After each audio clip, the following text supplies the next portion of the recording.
Assalamualaikum warahmatullahi wabarakatuh. Selamat siang, warga Rembang semuanya. Ketemu lagi dengan saya Sari, dan di kesempatan siang hari ini kita ada di acara Ngobrolin Rembang gitu ya. Oke, di kesempatan siang hari ini kita akan memberikan satu tema, yaitu tentang mudik aman dan mudik sehat. Jadi bagaimana kesiapan pemerintah Kabupaten Rembang untuk menghadapi Hari Raya Idul Fitri 2022 atau 1443 Hijriah. Nah, di kesempatan siang ini saya sudah ada dua narasumber yang luar biasa ini. Yang pertama dari Dinas Perhubungan, saya sapa dulu deh, ini Pak Redianto, Siap. AMA PKBSE. Selamat siang Pak Redi. Siap. Dan dari Dinas Kesehatan ada Bu Dokter Gigi Dini Nur Aida. Sehat ya Bu? Ya, alhamdulillah. Ini kayaknya sehat. agak tegang, kita santai aja kali ya. Oke, jadi untuk menghadapi Hari Raya Lebaran kali ini, memang sudah ada instruksi dari Presiden atau pemerintah pusat begitu ya, bahwa setelah 2 tahun masa pandemi COVID-19 ini, masyarakat diperbolehkan untuk pulang kampung atau mudik. Nah, dengan adanya mudik ini nanti, diprediksi akan ada peningkatan jumlah pemudik yang akan masuk ke Jawa Tengah, terutama di Kabupaten Rembang sendiri. Oke, kita akan langsung mungkin ya ke Pak Redi dulu aja, Dinas Perhubungan. Ini kira-kira dari Dinas Perhubungan sendiri, apa saja yang sudah dilakukan Pak untuk memberikan pelayanan kepada pemudik agar nyaman, selamat gitu Pak, sampai ke tujuan? Ya, terima kasih. Jadi dari pihak Dinas Perhubungan, dalam hal ini kita berkoordinasi dengan instansi terkait, dengan Polres, dengan Satpol PP, dengan Kesehatan, dengan Kodim. Di situ kita mendirikan posko terpadu. Jadi di Kabupaten Rembang ada 5 posko terpadu. Ada 5 ya Pak? Ya, dan ada 1 posko khusus yang didirikan oleh Dinas Perhubungan. Nah, yang Dinas Perhubungan ini intinya untuk menyiapkan, di situ disiapkan alat-alat berat dalam arti seperti kren kalau ada kecelakaan, ada kren PJU kalau sewaktu-waktu ada kematian total di jalan, makanya di situ disiapkan teknis-teknisinya. Jadi itu posko yang khusus di perhubungan itu intinya untuk mengantisipasi kalau ada kendala-kendala suatu saat di lapangan. Dan untuk kegiatan selanjutnya, untuk menjaga rasa aman bagi pemudik, Dinas Perhubungan juga bekerjasama dengan Kesehatan juga, dengan Polres juga mengadakan ramcek.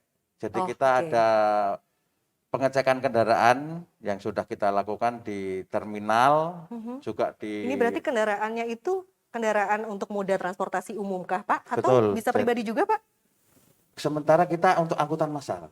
Oh siap, Ya, berarti tapi, seperti bis mungkin begitu ya Pak? Betul. Jadi tapi tidak menutup kemungkinan kalau misalnya dari pihak angkutan pribadi ingin tahu keadaan kendaraannya juga dipersilakan untuk minta untuk dilakukan pengecekan. Nah, hasil dari ramcek ini kira-kira seperti apa Pak? Apakah sudah ada semacam indikasi mungkin gitu Pak? Nah, ada yang tidak mematuhi mungkin barangkali? Sudah 2 kali kita lakukan ramcek, yaitu pertama di Terminal Rembang dan yang kedua di Terminal Lasem.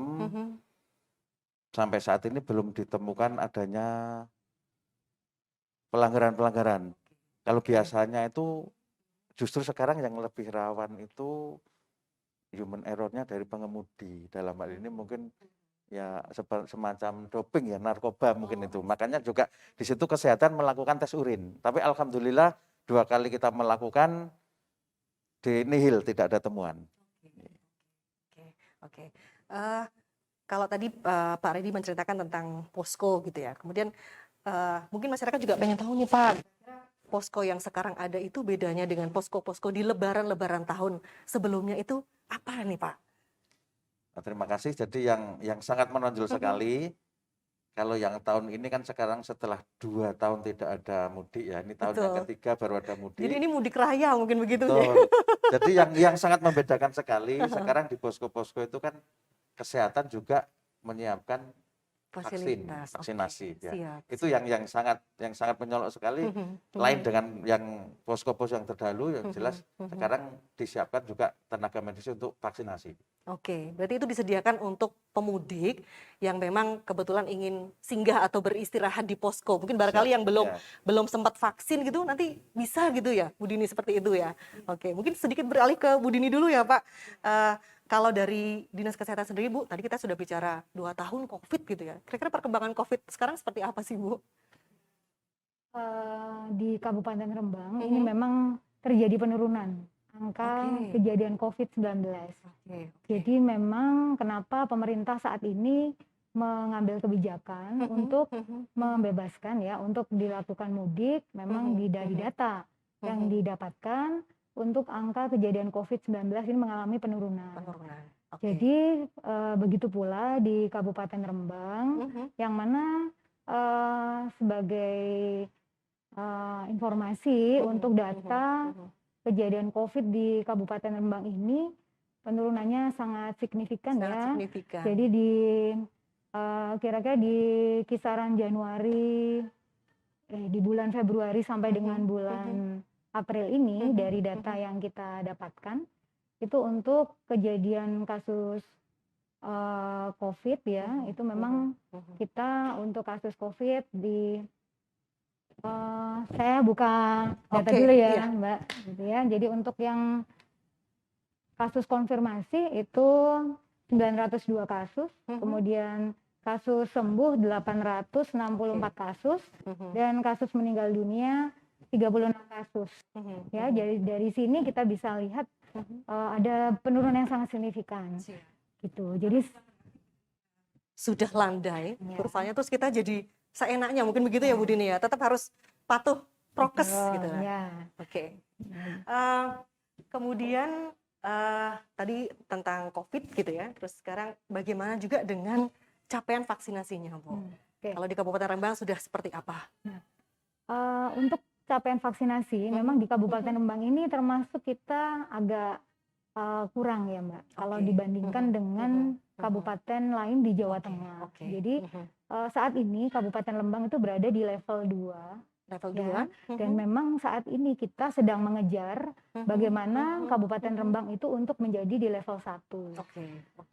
Ada yang harus dipenuhi di dalam pencapaian untuk mencapai level 1, yaitu pada angka pencapaian vaksinasi dosis 2 lansia, yang mana saat ini di Kabupaten Rembang itu kisarannya di angka 49, sekian persen, dan target kita untuk mencapai level 1 itu di angka 60% untuk dosis 2 lansia.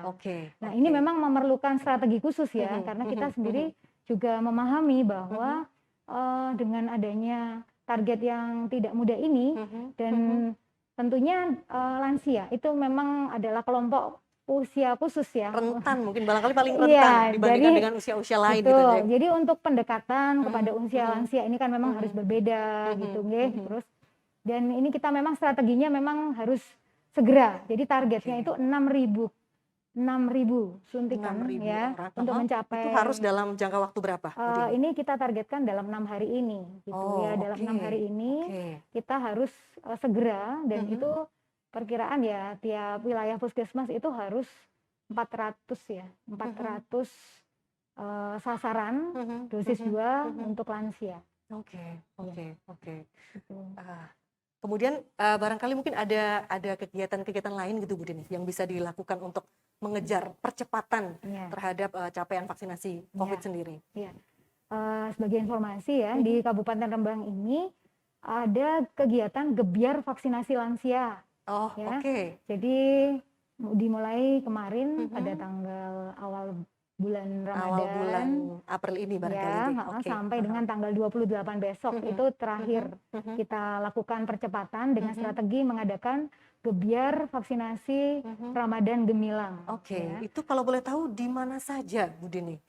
Jadi untuk pelaksanaan gebyar vaksinasi ini itu kita fokuskan pada pelaksanaan vaksinasi setelah ibadah sholat tarawih di bulan Ramadan, yang mana seluruh tim, terutama tim di puskesmas itu baik pagi, siang, malam juga itu selalu bersiaga untuk melaksanakan kegiatan vaksinasi.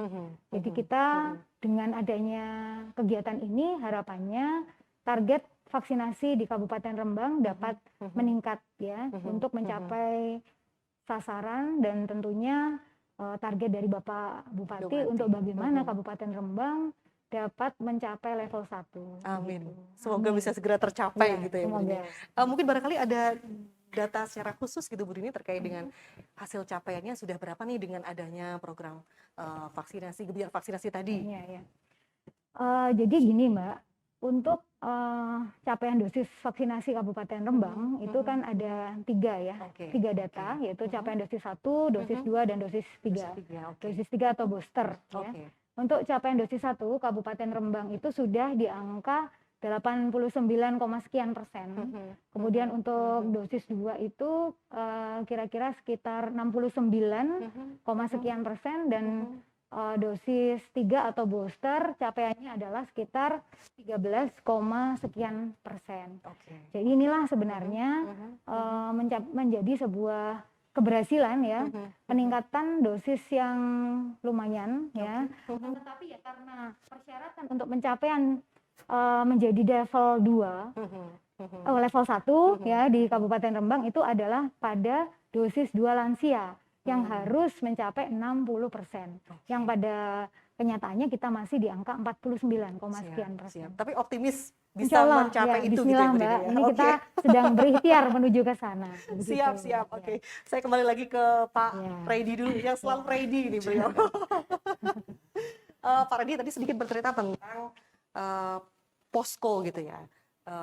Kalau di posko ini kira-kira untuk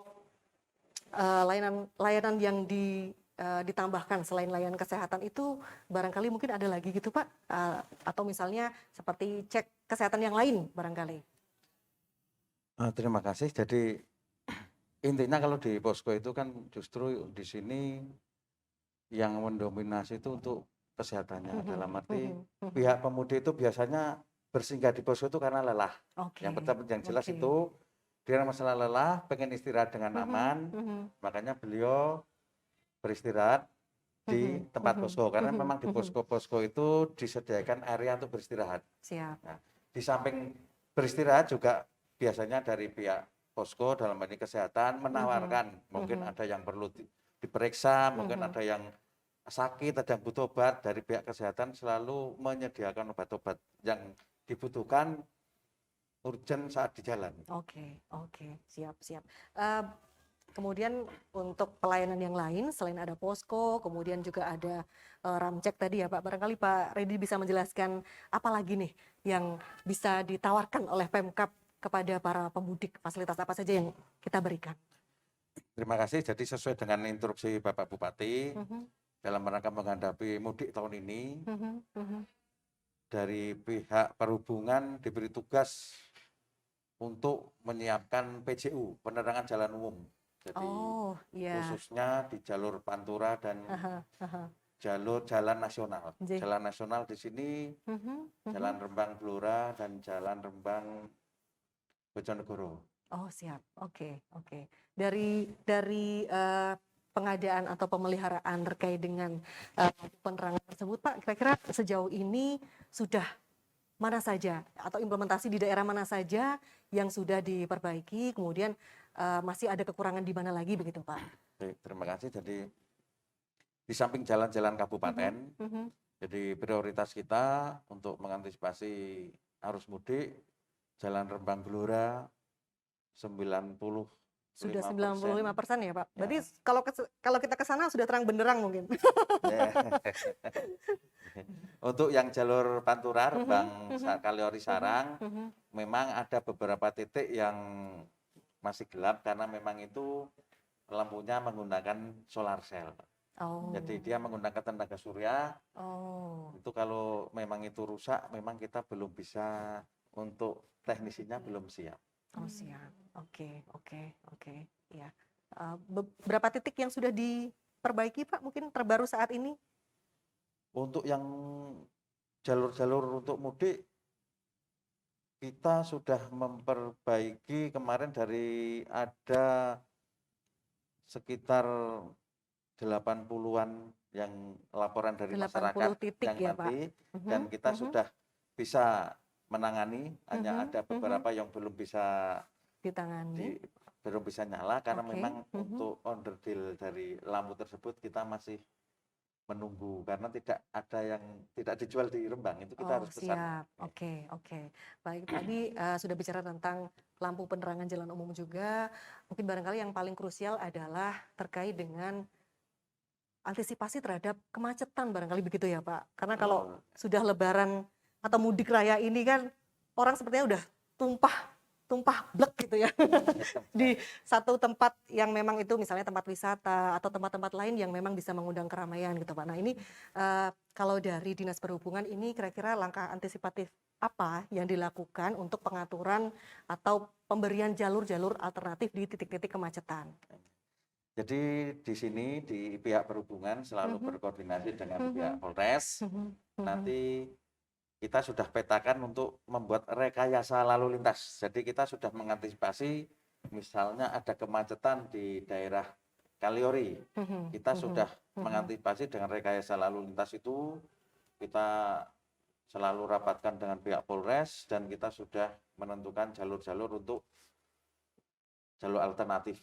Termasuk dari pihak dari arah timur juga ada jalur alternatif. Kita sudah menentukan untuk angkutan berat kalau dari arah timur nanti dari pihak Hulu menuju lewat Bojonegoro ke Bojonegoro, ya. oke. Ya. Itu Tapi berarti untuk angkutan berat. angkutan berat. Gitu ya, Pak. Oke. Kalau untuk Angkutan yang tidak berat apa, Pak? angkutan penumpang, Angkutan penumpang itu angkutan dia maksudnya. pribadi Oke. itu masih bisa melewati Kabupaten Rembang, nanti melalui jalan kabupaten lewat Pamotan, Kragan, semacam itu. Pamotan, Kragan. Kemudian kalau jalur alternatif lain, kalau itu kan tadi sisi timur begitu ya, Pak? Betul. Mungkin barangkali sisi barat gitu Kalau atau dari di arah tengah? barat, dari Kaliori itu nanti masuknya ke arah Sumber ya.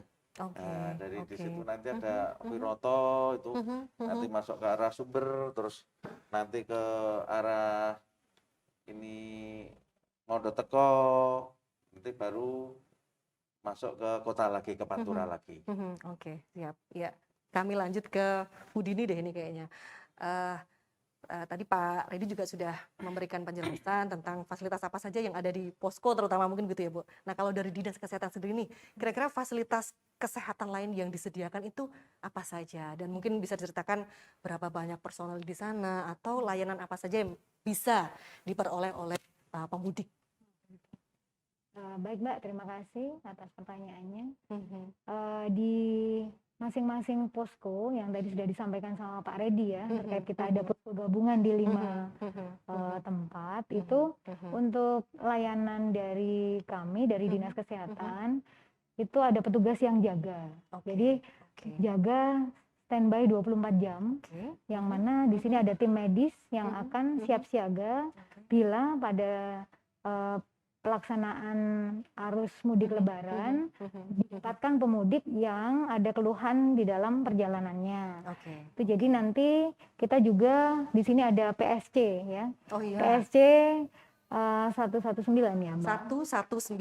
Ya. Itu harusnya digaungkan terus-menerus begitu ya, Bu, supaya pemudik atau misalnya warga Rembang yang memang menerima banyak saudara, barangkali nanti ada kesiapsiagaan informasi betul yang bisa disampaikan kepada mereka 119 gitu ya, Bu. Itu nanti fasilitasnya kira-kira apa saja itu?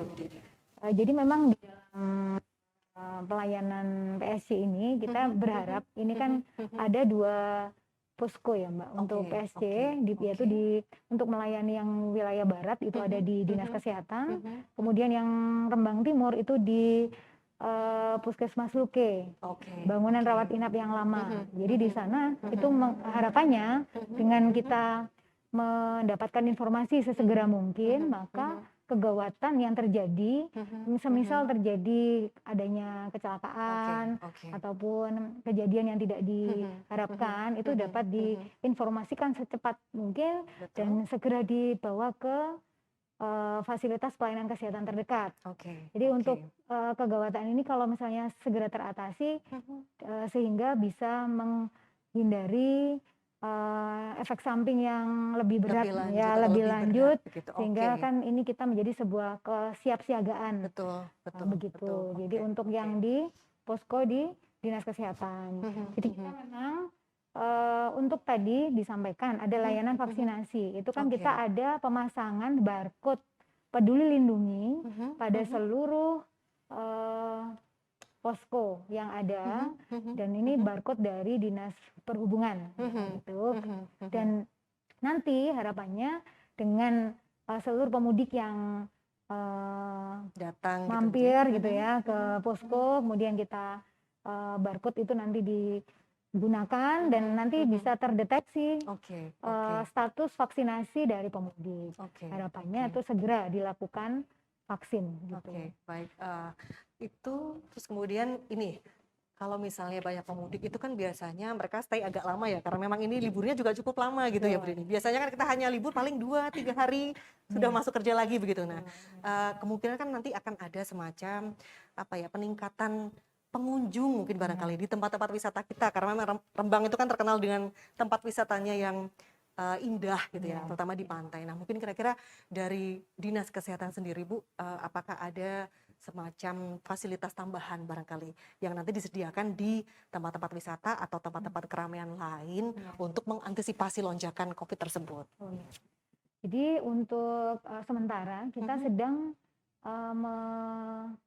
menata bagaimana layanan kita terutama di perhotel, rumah makan, itu kita pastikan untuk vaksinasi booster pada karyawan itu sudah 100%.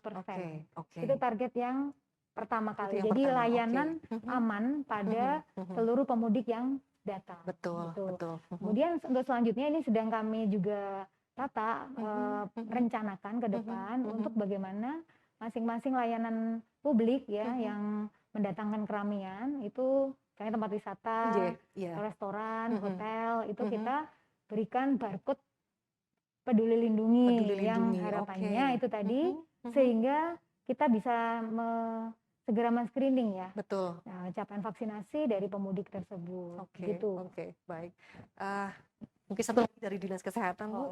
Kalau itu tadi kita bicara tentang daerah-daerah yang di perkotaan lah mungkin begitu ya. Tapi kan kita juga harus bicara juga di daerah-daerah yang lebih kecil, contohnya di desa gitu. Nah, barangkali di desa sendiri sudah ada belum sih, Bu, kesiapan mungkin terkait dengan apakah pembentukan satgas barangkali atau mungkin pelayanan yang bisa diberikan oleh Dinas Kesehatan, fasilitas Dinas Kesehatan terhadap pemudik yang nanti ada di desa-desa gitu. Gitu. Ya Mbak, terima kasih atas pertanyaannya. Jadi memang untuk di Kabupaten Rembang ini kita sedang menata sebuah struktur organisasi kesehatan yang ada di desa. Jadi sekalian menyampaikan sosialisasi ya ini karena nanti disiarkan ya. Betul. Harapan kami keberadaan FKD dalam RDS. Jadi kita saat ini FKD apa nih, Bu? FKD adalah Forum Kesehatan Desa. Forum Kesehatan Desa. Ya, dalam Rumah Desa Sehat. Nah, setiap desa sudah adakah? Sudah, dan sudah dilantik di ketuanya, ketua FKD kemarin di tanggal 2 dan 3 Februari tahun 2022, serempak se-Kabupaten Rembang. Nah, tadi pertanyaannya kan kaitannya dengan apakah kesiapsiagaan COVID ini juga sampai di desa juga. Betul. Karena tim kami ini sedang menyusun sebuah strategi pencapaian indikator kesehatan yang ada di Kabupaten Rembang, maka sudah seharusnya kita mempunyai strategi khusus. Gitu, jadi dari hulu ke hilir. Apalagi Kabupaten Rembang ini akan menuju ke Kabupaten Sehat tahun 2023. Nah, ini yang sedang kita proses untuk menuju ke sana. Sedang digenjot mungkin begitu. Betul ya. Dan tentunya kalau masyarakat sehat, kemudian angka kemiskinan juga akan menurun, gitu kan. Hubungannya ke kinerja, ya kinerja sebuah kabupaten. Jadi itu yang mungkin kita bisa saling terintegrasi ya dengan kesehatan yang sudah harus kita pikirkan. Yang mana saat ini kita tahu bahwa seluruh desa itu sudah menganggarkan ya anggarannya untuk kesehatan sangat luar biasa. Itu ya. Jadi pos untuk kesehatan itu sudah besar gitu ya. Tinggal bagaimana strategi ya. Otomatis struktur organisasi inilah menjadi kunci di dalam bagaimana pelaksanaan kegiatan kesehatan di desa untuk dapat dilaksanakan, baik itu direncanakan, kemudian dilaksanakan dan kemudian dimonitoring untuk menjadi satu strategi dan nanti naik ke kabupaten gitu ya. Jadi desa sehat, kabupaten sehat. Kemudian tadi pertanyaannya kembali lagi untuk yang COVID ya. Ini kami sudah sinergikan dengan adanya struktur organisasi ini. Jadi meskipun pandemi COVID saat ini belum usai, tapi kita berharap ya beberapa bulan ke depan atau tahun ke depan sudah hilang gitu ya. Amin ya rabbal alamin. Ini kami menganggap bahwa keberadaan Satgas Jogotongo. Ada Satgas itu ada Satgas Jogotongo gitu ya, Jogotongo. Itu memang khusus di Jawa Tengah, Mbak. Jadi COVID di seluruh itu punya kabupaten yang lain pun juga ada. Ya, di Jawa Tengah memang ada program Jogotongo yang oleh Bapak Gubernur, yang mana pada saat pandemi COVID itu menjadi strategi di desa untuk bagaimana Satgas Jogotongo ini menjadi strategi ya untuk menjadi garda terdepan betul mungkin di begitu. desa, betul ya. Jadi untuk bagaimana COVID ini bisa terkendali, tidak semakin menyebar begitu ya. Dan kita tahu ini sudah mereda, tapi keberadaan Satgas Jogotongo inilah yang kami harapkan untuk kedepannya untuk bisa tetap ada, dan itu kita integrasikan dengan koordinator gotong royong yang ada pada struktur organisasi Forum Kesehatan Desa di FKD dalam RDS. Jadi itu yang kami sedang Mbak, sosialisasikan. Kemudian kita nanti bagaimana jalur koordinasi daripada siapa yang akan mengawal proses ini. Misalnya kita punya program apa? Program kesehatan itu kan tidak hanya terkait dengan COVID ya. Kita punya juga bagaimana penurunan AKI AKB, bagaimana penurunan dan pencegahan stunting di Kabupaten Rembang. Nah, inilah mempunyai strategi ya yang harus dari hulu ke hilir itu untuk dilakukan penyamaan persepsi, kemudian tim ini bagaimana itu nanti insya Allah dengan sistem yang terintegrasi. Harapan kami angka-angka kejadian penyakit-penyakit yang tidak kita harapkan tadi, misalnya tadi COVID, kemudian stunting dan kematian ibu, bayi dan balita ini kita tekan serendah mungkin ya. Dan sebagai informasi juga kita sudah punya inovasi untuk penurunan AKI AKB, yaitu adalah inovasinya Telponi. Telponi ini apa nih Bu? Temokno, menemukan gitu ya? Laporkan. Apa ini? Ini apa nih kalau bahasa Jadi Indonesianya? betul-betul ditindaklanjuti. Gitu ya? Jadi bila ada temuan permasalahan kesehatan gitu ya, segera laporkan. Nah, keterlambatan inilah yang menjadi penyebab kenapa terjadinya kematian. Nah ini, jadi kita kalau segera merespon adanya permasalahan kesehatan, kemudian kita lakukan koordinasi dengan tim, maka yaitu tadi mungkin hampir sama dengan konsep PSC. Ya, jadi kesiapsiagaan kita. Permasalahannya karena adalah beban penjagaan ini kan harus kita kawal bareng. Jadi tidak hanya kami dari tim Dinas Kesehatan, tetapi seluruh tim yang terkait dengan kesehatan, misalnya di masyarakat di desa. Itu kan kita punya tim tadi dengan struktur organisasi itu. Itu harapannya nanti ke sana, Mbak. Maka mungkin Kabupaten Rembang ini nanti kalau memang ini betul-betul bisa berhasil, karena ini kita masih memulai proses ya. Ke depan itu insya Allah lah, ini kita sudah yakin bahwa seluruh permasalahan kesehatan ya, tentunya baik itu tadi yang sudah saya sebutkan, insya Allah bisa pelan-pelan kita atasi. Ini gitu. semangatnya luar biasa. Ini sambil berdoa ini ya, gitu ya. Bisa memberikan kenyamanan, keamanan gitu ya Bu, dari mulai level di desa sampai di kecamatan dan nanti menciptakan kabupaten sehat gitu tadi ya, di Kabupaten Rembang. Amin. Mungkin statement terakhir, closing terakhir dari Pak Reddy dan juga Bu Dini, barangkali mungkin bisa menyampaikan informasi tambahan Pak atau pesan gitu untuk pemudik, baik itu yang mau mudik ke Kabupaten Rembang atau mungkin yang menikmati liburan cukup lama lah setelah 2 tahun tidak bersua mungkin ya Pak. Bisa diberikan, monggo Pak, silakan diberikan informasi tambahan barangkali. Jadi himbauan dari J. kami Dinas Perhubungan untuk para pemudik. J. Jadi sebelum melakukan perjalanan, Iya.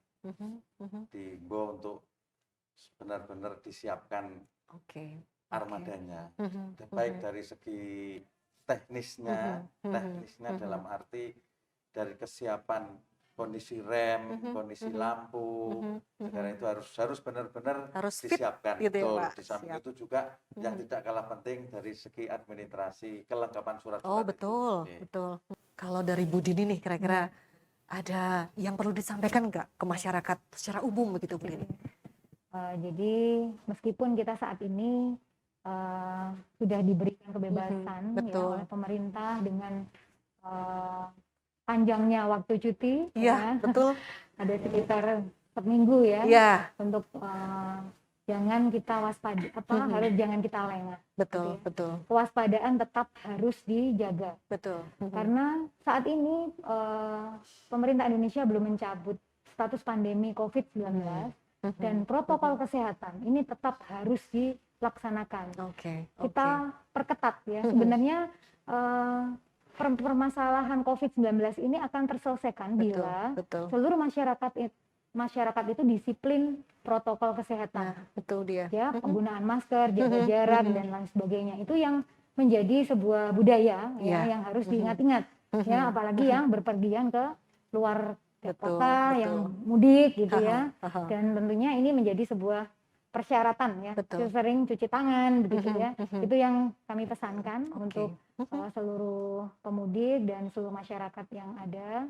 Dan tentunya kita berharap bahwa untuk Kabupaten Rembang, bagaimana strategi kita untuk lansia tadi ya, untuk bagaimana kita membantu program pemerintah yang mana saat ini kita harus sadar ya, bahwa vaksinasi itu adalah kebutuhan pribadi.